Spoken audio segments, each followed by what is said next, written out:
un pauvre, je vais lui dire, mais qui te dit que tu es d'abord pauvre? Non, dans toute notre famille. Pauvre spirituellement? Non, non, je parle ici matériellement, financièrement. Quelqu'un qui n'a pas l'argent, il dort affamé parce que dans la famille, il y a la malédiction. Je lui dirais d'abord, la malédiction c'est quoi? Selon la parole de Dieu.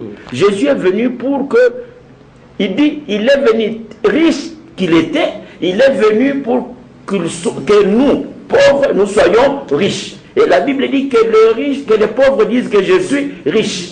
Donc je te dis que tu peux avoir l'argent. Là, ce n'est pas spirituellement. Non, ici je parle matériellement. Parce que il y avait un problème là, oui, dans une église, là où Jésus, on a demandé la collecte, c'était l'argent qu'on demandait. Oui. Et Paul dit que Jésus, riche qu'il était, il est venu pour que nous soyons riches à sa place, et lui s'est fait pauvre. Ça, c'était en matière d'argent. Il faut lire le contexte.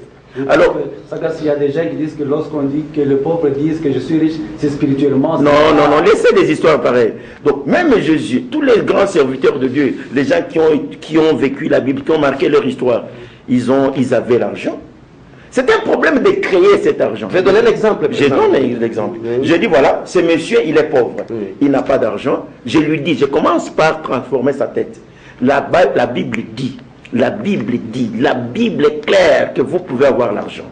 Et puis il doit comprendre que dans le principe de la création, le principe d'avoir l'argent, tout ce que vous cherchez existe quelque part.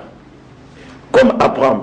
Son fils lui pose la question, papa, nous allons offrir comme d'habitude, mais où est l'agneau? Où est l'animal qu'on doit aller immoler?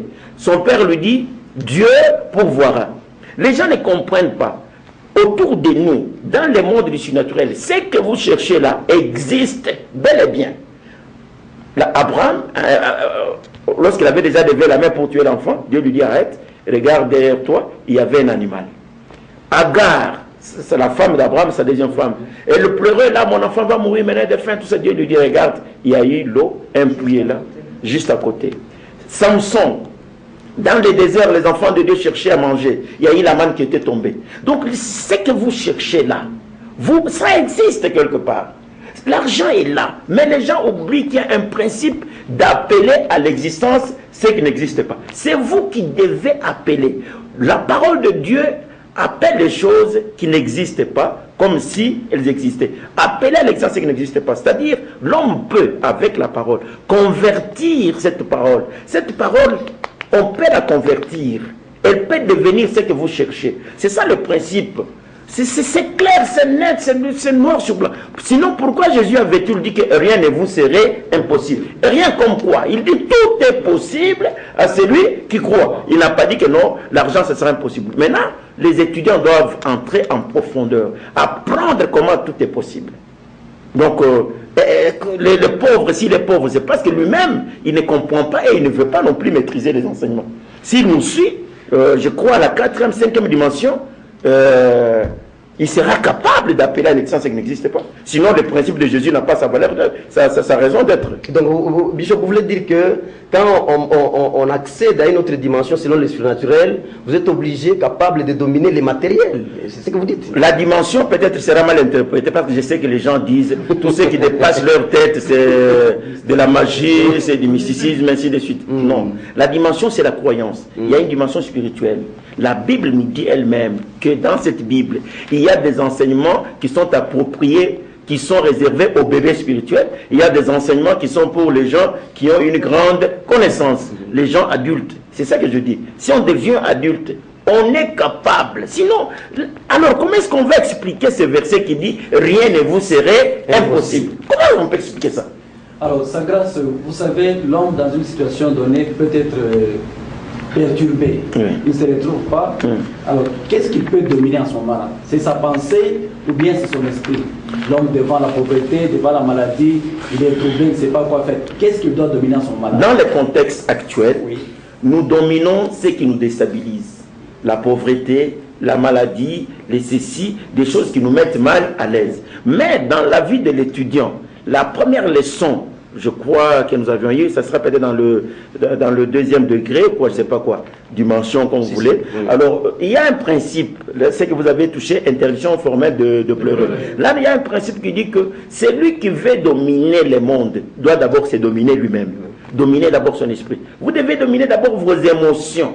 Vous n'allez pas dominer les autres choses pendant que vous êtes incapable de vous contrôler, de maîtriser vos propres émotions. L'homme doit d'abord faire ça. Là, c'est dans le contexte du spirituel. Mais le contexte dont nous parlons ici, c'est dominer la pauvreté, dominer la maladie, dominer les choses qui vous mettent mal à l'aise. C'est ça, vous pouvez dominer. Appeler l'inexistence à l'existence. À l'existence, oui. Bishop, parce que vous parlez de principes, tout à l'heure vous évoquiez certains autres principes que vous pouvez qualifier de principes du surnaturel, que je voudrais que vous puissiez expliciter, disons, les téléspectateurs, mieux les étudiants du surnaturel. Vous avez parlé, par exemple, du principe tel que l'esprit précède la chair, mais aussi le principe qui dit la croyance précède toujours le fait. On peut savoir le fond, mieux la quintessence ou la primeur de ces deux principes. Écoutez, Dieu dit dans cette Bible à Josué, Josué, de ton vivant, nul ne tiendra devant toi. Là où tu mettras la plante de ton pied, ce lieu-là, je te le donne. Alors, ça, mettons ça entre parenthèses. Il y a l'histoire, la discussion entre Marthe, Jésus, sur la mort et la résurrection de Lazare. Je vais qu'on lise ça, avant de revenir sur là où tu mettras la plante de ton pied, celui-là je te le donne. Est-ce qu'on peut prendre Jean chapitre 11, verset 40? Jean 11, 40. Jean de l'Évangile, oui. Jean de l'Évangile. Oui.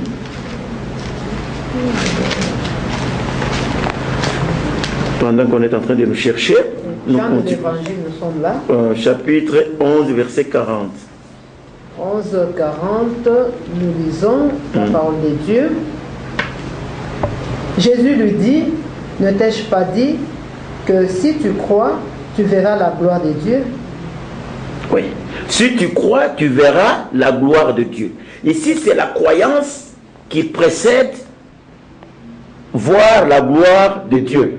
À condition que tu puisses croire, c'est ainsi que tu verras la gloire de Dieu. La croyance précède le fait. La gloire de Dieu, c'est un fait.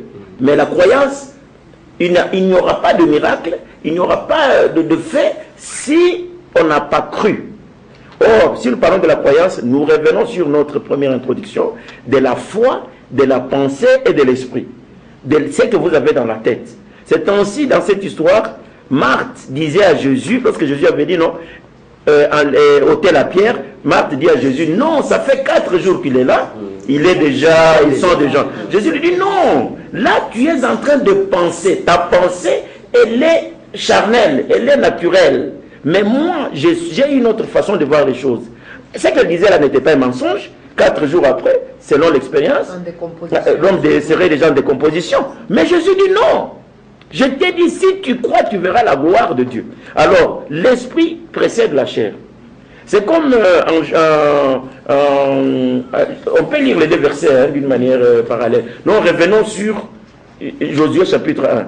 J'ai parlé de Josué ici. Et nous gardons encore Jean. Jean, oui.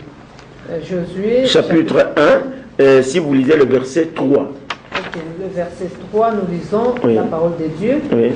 Tout lieu que foulera la plante de votre pied, je vous le donne, comme je l'ai dit à Moïse. Tout lieu que foulera la plante de ton pied, je te le donne. Alors, comment est-ce que cela se fait?